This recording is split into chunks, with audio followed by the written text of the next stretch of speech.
देवाधिदेव 1008 मूल नायक श्री चंदक प्रभु भगवान की, देवाधिदेव 1008 चिंतामणि श्री पार्श्वनाथ भगवान की, आचार्य भगवान श्री रविशेन स्वामी की, परम पूज्य अभीक्षण ज्ञानोपयोगी आचार्य भगवान गुरुवै श्री वसुनंदी जी मुनिराज की। देख रहे थे एक शंका का निराकरण तो कल हो गया, विश्वास हो गया। लोक प्रसिद्ध या प्रचलित जो बात सुनने में आती है कि रावण, कुंभकर्ण, इंद्रजीत ये सब राक्षस थे, ऐसा नहीं है। ये बात कल हमने राक्षस वंश की उत्पत्ति से जान ली और आज महाराज श्रेणिक का भगवान महावीर स्वामी के समवशरण में दूसरा प्रश्न और भी आया था कि लोक में हनुमान का जो स्वरूप लोग मानते हैं एक वानर के रूप में, क्या ऐसा भी हो सकता है? इतना शक्तिशाली एक विद्याधर और वो वानर जैसा, बात समझ में नहीं आती। इसके पीछे भी क्या कोई रहस्य है या फिर इसकी सच्चाई क्या है? तब भगवान महावीर स्वामी की दिव्य देशना मुखरित होती है।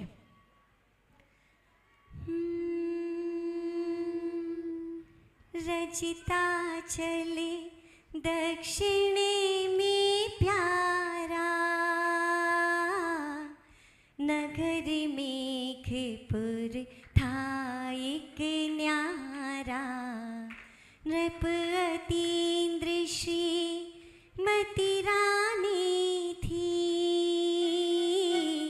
सुत श्रीकंठ सुता देवी थी, जिन शासन अनुगामी की, कथा सुनो शिवगामी की, जिन शासन अनुगामी की, कथा सुनो शिवगामी की।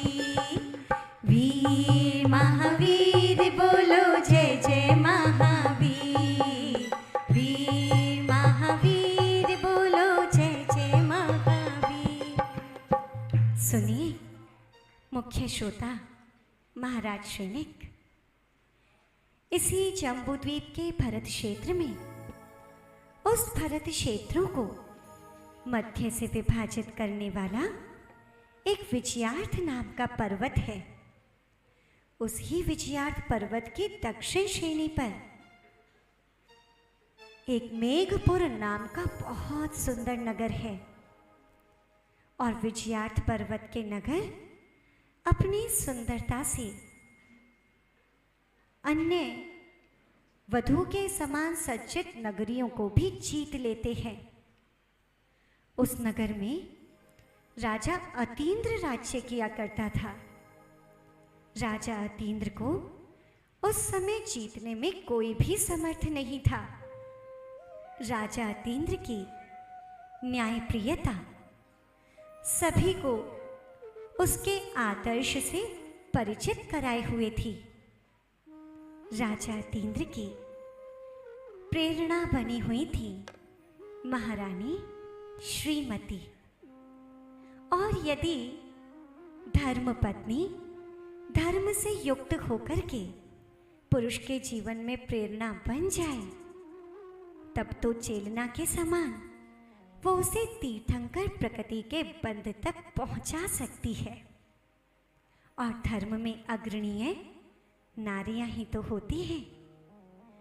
उन राजा अतीन्द्र और रानी श्रीमती के एक श्रीकंठ नाम का पुत्र था और एक देवी नाम की कन्या थी।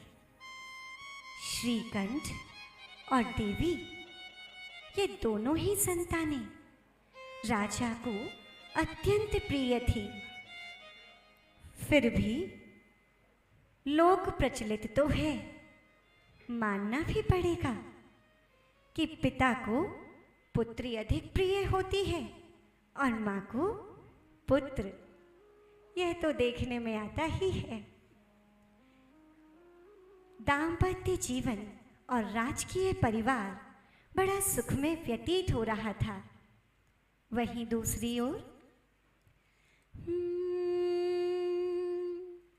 नगरी रत्नीपुर नृप पुष्पोत्तर पद्माभा अरुसुते पद्मोत्तर श्रीकंठ से ली बहन सुरूपा पद्मोत्तर ने मांगी अनुपा भाग्यवश इनकार किया था कीर्ति धवल राजा ने वरा था पुष्पोत्तर के मन अटकी थी शादी देवी की खटकी थी जिन शासन अनुगामी की कथा सुनो शिवगामी की। वीर महावीर बोलो जय जय महावीर वीर जोर से वीर बोलो जय जय महावीर बोलो वीर महावीर बोलो जय जय महावीर वीर महावीर बोलो जय जय महावीर। आहो आयो वहीं दूसरी ओर एक रत्नपुर नाम का बड़ा सुंदर नगर था। वहां पर राजा पुष्पोत्तर का राज्य था। राजा पुष्पोत्तर ने अपने रानी बनाने के लिए श्रीकंठ से उनकी बहन जिसका नाम था देवी उसकी याचना की और पुष्पोत्तर ने यह याचना अपने पुत्र पद्मोत्तर के लिए की थी। पुष्पोत्तर की 2 संतानें थीं, एक पद्माभा जो पुत्री थी और एक पद्मोत्तर जो उनका लाडला बेटा था।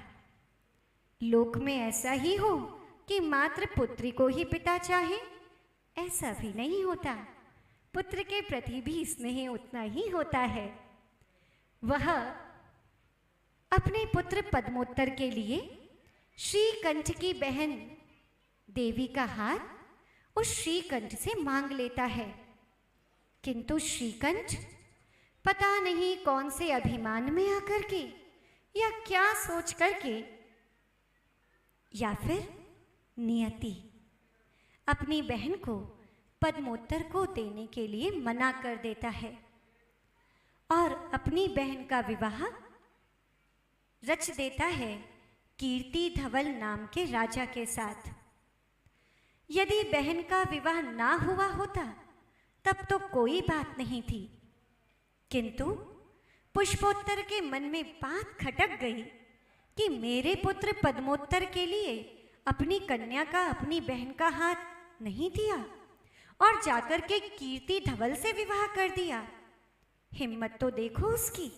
अपने पुत्र पद्मोत्तर के विषय में कहता है, मेरे पुत्र में कौन सी कमी है, मेरा पुत्र राजवंशी है, सारे क्षत्रिय गुणों से युक्त है, धन वैभव रूप सौंदर्य कीर्ति किसी में भी तो कम नहीं, किंतु भाग्य भी तो कुछ होता ही है। यह बात पुष्पोत्तर को समझ नहीं आई। समय बीतता गया। मंत्रियों आदि के समझाने पर अपने मन को शांत करने का प्रयास कर रहा था, किंतु इसी बीच एक घटना और घट गई। करनी जिने प्रतिमा का वंदन, पहुँचा मेरु गिरि आनंदम।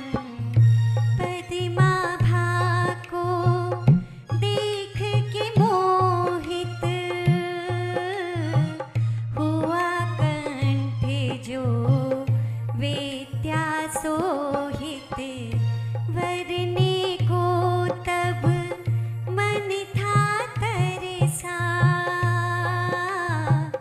मधुरिम नेह परसे परे बरसा। जिन शासन अनुगामी की, कथा सुनो शिवगामी की। वीर महावीर बोलो जय जय महावीर। वीर महावीर बोलो जय जय महावीर।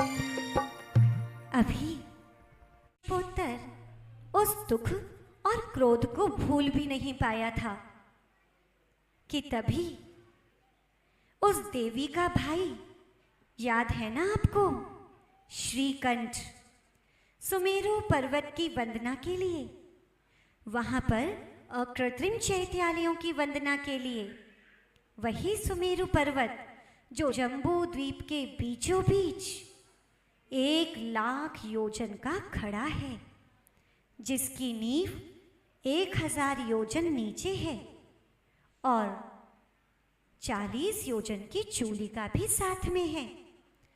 वही सुमेरु पर्वत जिसके और स्वर्ग के प्रथम विमान में मात्र 1 बाल का अंतर है।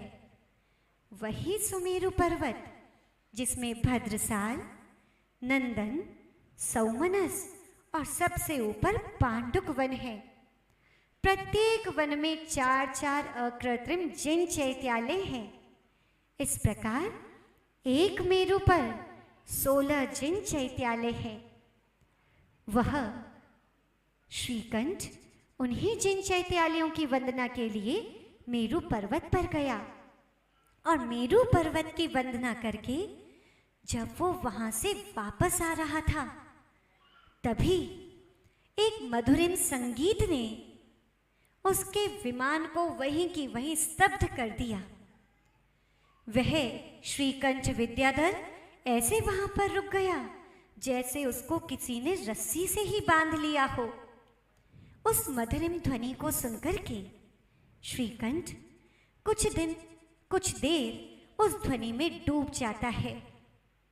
थोड़ी देर पश्चात जैसे मूर्छित हुए को अब जागृति आई हो, इधर उधर अपनी निगाह घुमाता है और उसकी निगाह जाती है संगीत गृह में स्थित अपने गुरु के साथ, उन्हीं महाराज पुष्पोत्तर की कन्या पद्माभा पर। पद्माभा के उस मधुरिम कंठ ने तो पहले ही उसे रोक लिया था और जब उसके सौंदर्य पर उसकी दृष्टि पड़ी तब तो वह श्रीकंठ हटा ही नहीं पाया और उस पर भी पद्माभा की दृष्टि भी श्रीकंठ पर पड़ी। दोनों ने ही मन में एक दूसरे का वरण कर लिया। पद्माभा की मना स्थिति को जानकर के श्रीकंठ ने पद्माभा का अपहरण कर लिया और ले गया विमान में अपने साथ। तभी संगीत ग्रह से कन्या का अपहरण हो गया। रोको रोको, भागो भागो, बचाओ! कोलाहल की आवाजें चारों ओर से आने लगी। कुछ विद्याधरों ने जाकर के शीघ्र महाराज पुष्पोत्तर को सूचित किया, महाराज, हमारी राजकुमारी आपकी कन्या, उनका हरण किया जा चुका है। महाराज शीघ्र चलिए। महाराज पुष्पोत्तर उस कन्या को बचाने के लिए जल्दी से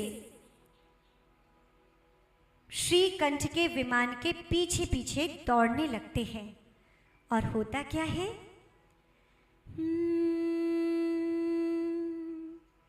दिखा कंठ तब आगे आगे, पुष्पोत्तर तस पीछे भागे, पहुँचा कीर्ति धवल की शरणा, बतलाया कैसे हुआ वरना, हे पुष्पोत्तर ये जग रीति, कन्या ब्याहने की है नीति, वर गुण से परिपूरित दिखता, निष्कारण ही युद्ध क्यों करता, जिन शासन अनुगामी की, कथा सुनो शिवगामी की। वीर महावीर बोलो जय जय महावीर, वीर महावीर बोलो जय जय महावीर। कथा कौन सुना रहा है? भगवान महावीर स्वामी के समक्ष शरण में। तो जिनसे आप यथार्थता को जान रहे हैं उनकी जयकार तो जोर से ही होनी चाहिए। वीर महावीर बोलो जय जय महावीर, वीर महावीर बोलो जय जय महावीर। और श्रीकंठ का पीछा पुष्पोत्तर अकेले नहीं करता, अपनी पूरी सेना को साथ में लेकर के करता है। सब अलग अलग वाहनों पर सवार थे। विद्या के माध्यम से सभी विद्याधर सुसज्जित थे। किन्हीं के हाथों में दंड, किन्हीं के पास भाला, किन्हीं के पास धनुष, किन्हीं के पास तलवार, अस्त्र शस्त्र लेकर के पूरी सेना उस श्रीकंठ के पीछे पीछे भाग रही थी। श्रीकंठ ने जैसे ही देखा, मैं अकेला, वो भी कन्या के साथ, अब तो फंस गया। बचने का कोई तो स्थान ढूंढना होगा। और आप लोगों को ज्ञात है वो स्थान जहां पर राजा कीर्ति धवल का राज्य था, यानी अपने जीजा के यहाँ पर वह पहुंच गया उस कन्या को लेकर के। राजा कीर्ति धवल ने अपने साले को देखकर उसका आतिथ्य सत्कार किया, उसकी कुशल क्षेम पूछ ही रहा था कि इतनी देर में कीर्ति धवल की दृष्टि आकाश में गई और आकाश को देखा तो वह विद्याधरों से ऐसे भरा हुआ था जैसे कभी कभी साफ रात्रि में आकाश ताराओं से भर जाता है। उन सभी विद्याधरों के समूह को देख करके कीर्ति धवल श्रीकंठ के साथ खड़ी पद्माभा को देखता है, जिसका सिर लज्जा से नम्रीभूत हो रहा था और कुछ कुछ लज्जा श्रीकंठ को अपने कार्य पर भी थी। फिर भी राजा कीर्ति धवल का स्नेह अपनी स्त्री के भाई पर था ही। उसने कहा, श्रीकंठ तुम यहीं रुको, मैं अभी इन सबको देख आता हूं। तुम्हें किसी प्रकार के तनाव और चिंता की आवश्यकता नहीं। कीर्ति धवल जैसे ही चलने लगा, श्रीकंठ ने कहा, रुकिए, आप क्यों जाते हैं? मैं जाऊंगा, मेरे कारण ये युद्ध की परिस्थिति उत्पन्न हुई है। आप रुकिए, मैं अभी पराजित करके आता हूं।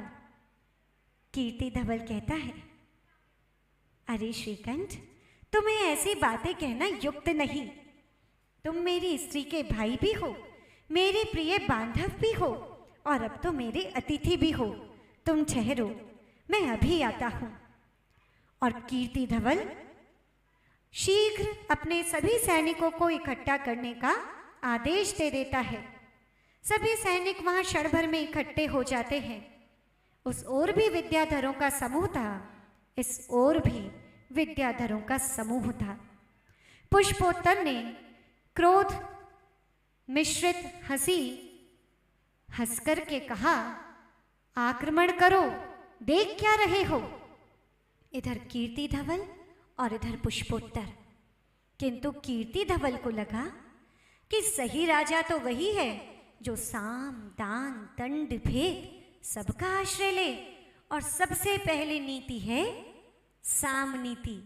तो क्यों ना उसी को आजमा लिया जाए।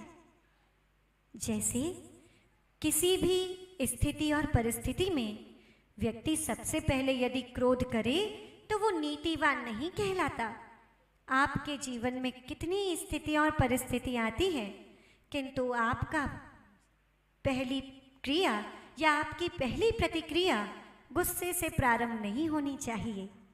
यह बात राजा कीर्ति धवल में भी देखने को मिली। यद्यपि अंतरंग में गुस्सा बहुत था, किंतु पहले तो स्थिति को संभाला ही जाता है। क्रोध वो दैत्य है जो हर स्थिति को बिगाड़ देता है। राजा कीर्ति धवल ने एक दूत नियुक्त किया और दूत को समझा करके राजा पुष्पोत्तर के पास भेज दिया। महाराज की जय हो। महाराज, मैं महाराज कीर्ति धवल का दूत हूं और उन्होंने कहा है कि देखिए, ये तो इस दुनिया की रीति है, ये तो नीति है। कन्या का तो विवाह करना ही है। कन्या जब से जन्म लेती है तब से ही पराए घर की हो जाती है। उसे तो इस घर से दूसरे घर जाना ही है और वहीं पर अपना स्वामित्व निभाना भी है, दिखाना भी है। और फिर जिस वर को आपकी कन्या ने वरा है वह कुलीन है, प्रसिद्ध है, नीतिवान है, पराक्रमी है, और सबसे बड़ी बात, वर के समस्त गुणों में एक गुण जरूर आता है, शुद्ध वंश और जाति का है। उसमें वंश और जाति में भी कहीं कोई परेशानी नहीं।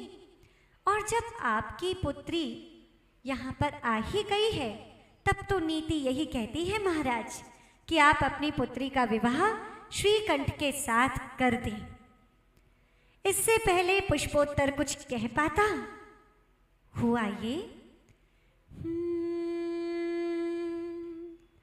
पतिमा भाकी दूती आई, उसके मन की बात सुनाई। शुद्ध वंश में जन्मा चोखा,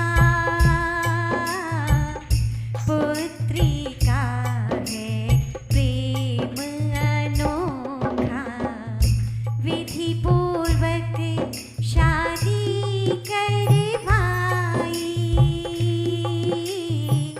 पुनिवायव्य दिशा में भाई।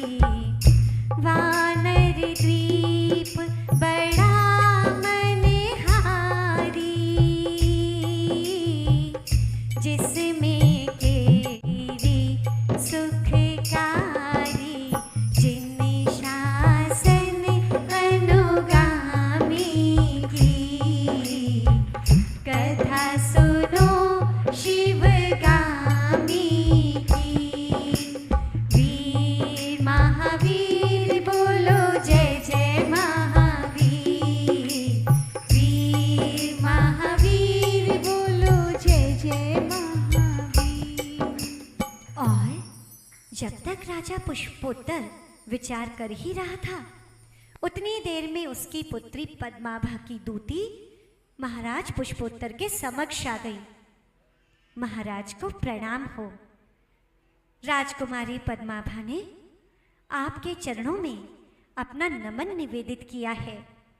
उन्होंने कहलवाया है, हे तात, लज्जावश मैं आपके सामने उपस्थित होने में समर्थ तो नहीं हूं, किंतु इसमें श्रीकंठ की कहीं कोई गलती नहीं। कहीं ना कहीं मेरा मन उनसे विवाह करने के लिए तैयार था। मेरी इच्छा के अनुसार ही उन्होंने मेरा अपहरण किया है।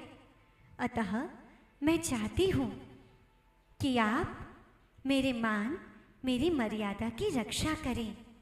और आप तो जानते हैं, सत्कुलीन कन्याएं जिन्हें एक बार मन से अपने पति के रूप में स्वीकार कर लें, उसके अतिरिक्त अन्य पुरुष को पूरे जीवन में स्वीकार नहीं करती। और इसके बाद भी यदि आप मुझे यहाँ से ले जाना चाहते हैं तो मैं तैयार हूँ, किंतु इनको छोड़ करके किसी अन्य से विवाह करने का मेरा परित्याग है। दूती की बात सुनकर के राजा पुष्पोत्तर सोच में पड़ जाते हैं। बात तो ठीक है, श्रीकंठ में कमी भी तो कोई नहीं। उसी की बहन का हाथ मैंने अपने बेटे के लिए भी तो मांगा था। श्रेष्ठ कुल है, सब कुछ तो अच्छा है। सोच करके पुष्पोत्तर वहां से लौट गया और कीर्ति धवल ने ही और अन्य सभी विद्याधरों ने मिलकर के इन दोनों का विवाह मार्गशीर्ष सुदी प्रतिपदा के दिन संपन्न भी किया। विधि पूर्वक विवाह संपन्न होने पर कुछ दिनों के बाद श्रीकंठ वहां से जाने को तैयार हुआ। कीर्ति धवल ने कहा, आप कहाँ जाओगे?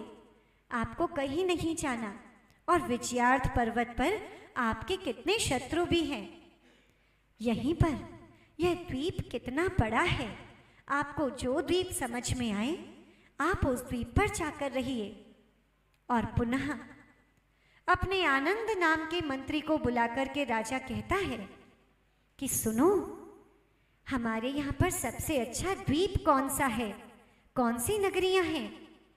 मंत्री कहता है, हे राजन, संध्याकाल, अमल, कांत, विघट, सेधन, रत्नद्वीप इत्यादि बहुत सुंदर सुंदर नगर हैं। और यहाँ से वायव्य दिशा में एक वानर नाम का द्वीप है जो 300 योजन विस्तार वाला है। वह वानर द्वीप बड़ा ही श्रेष्ठ है, जहाँ पर पद्ममणि की लाल लाल आभा कहीं ऐसा दिखाती हो जैसे आग लगी हो, तो वहीं पर कहीं हरी हरी मणियों की आभा ऐसे दिखाती है जैसे उस पर्वत पर धान्य की चादर ही बिछ गई हो। जहाँ पर औषधियों की कांति ने वहाँ के अंधकार को कोसों दूर फेंक दिया। उस वानर द्वीप में श्रीकंठ अपनी पत्नी पद्माभा और अन्य सभी विद्याधरों के साथ पहुंचता है। उस वानर द्वीप की शोभा को देख करके वो बहुत प्रसन्न होता है और वानर द्वीप में बीचों बीच किष्कु गिरी खड़ा हुआ था। उस किष्कु गिरी को वह देखता है, बड़ा आनंदित होता है। उस वानर द्वीप के वनों में वो घूम ही रहा था कि तभी वानर वानर द्वीप के भाई किष्कु गिरी निज संग मिलाए। किष्कुपुर एक नगर बसाया, दुल्हन सा उसको सजवाया। जिन शासन अनुगामी की कथा सुनो शिवगामी की। वीर महावीर बोलो वीर महावीर बोलो जय जय महावीर। वह उस वानर द्वीप में घूम रहा था। वहीं पर उसे लाल मुख वाले, जिन पशुओं को उन्होंने कभी देखा नहीं था, ऐसे वानर यानी बंदर वहां पर दिखाई दिए। उन बंदरों को देख करके राजा श्रीकंठ अनायास उनकी ओर आकर्षित हुआ और बंदरों के साथ क्रीड़ा करने लगा।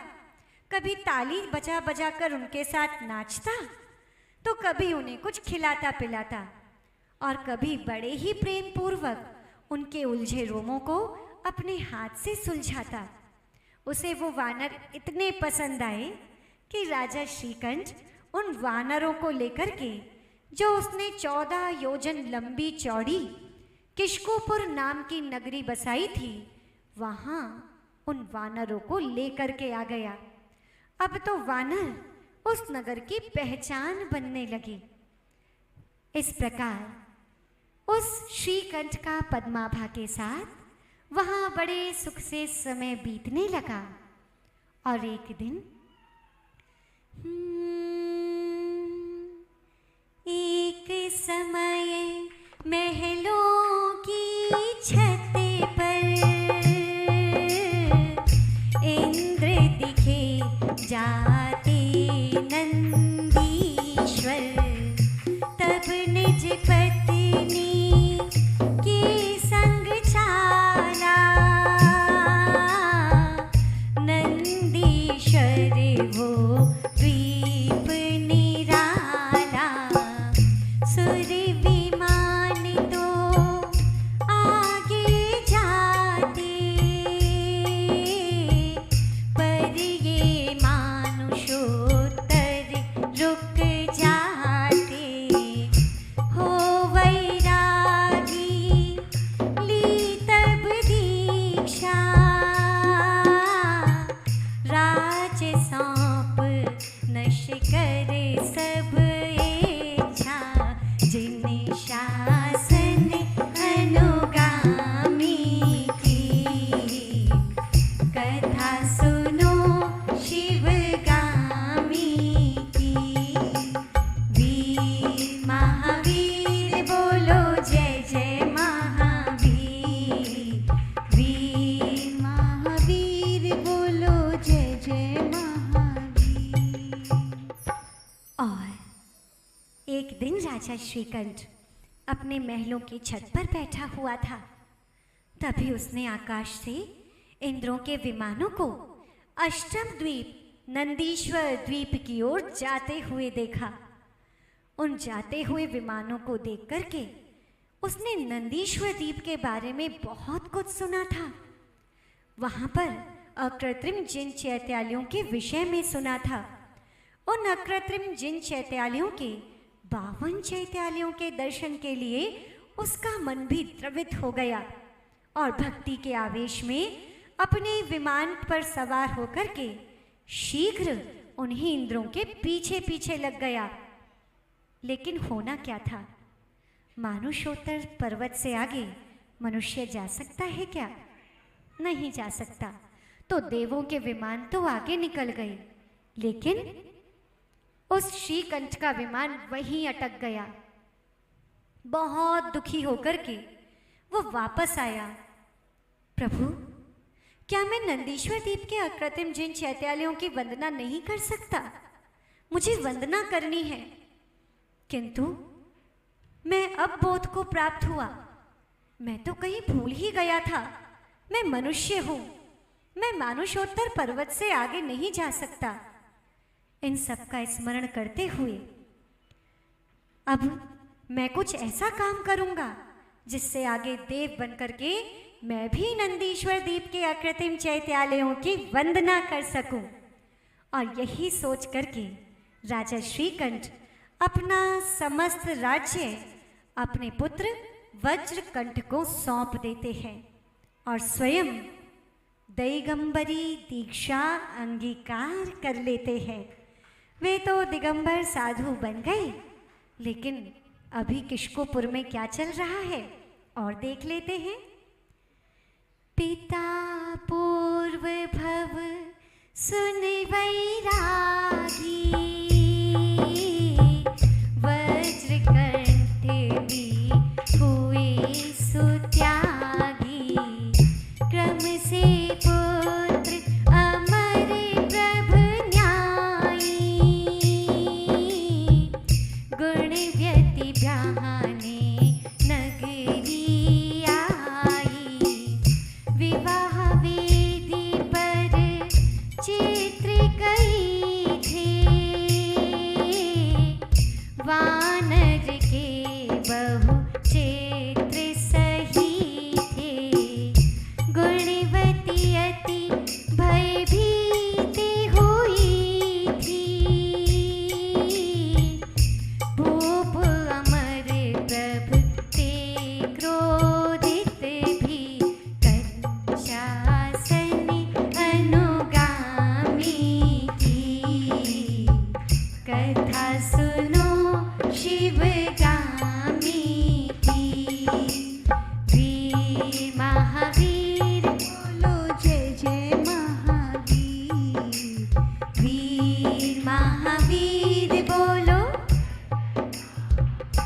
वज्रकंठ अपनी चारुणी नाम की स्त्री के साथ अच्छे से अपने पिता की दी गई सीख को याद में रखता हुआ राज्य संचालन कर रहा था।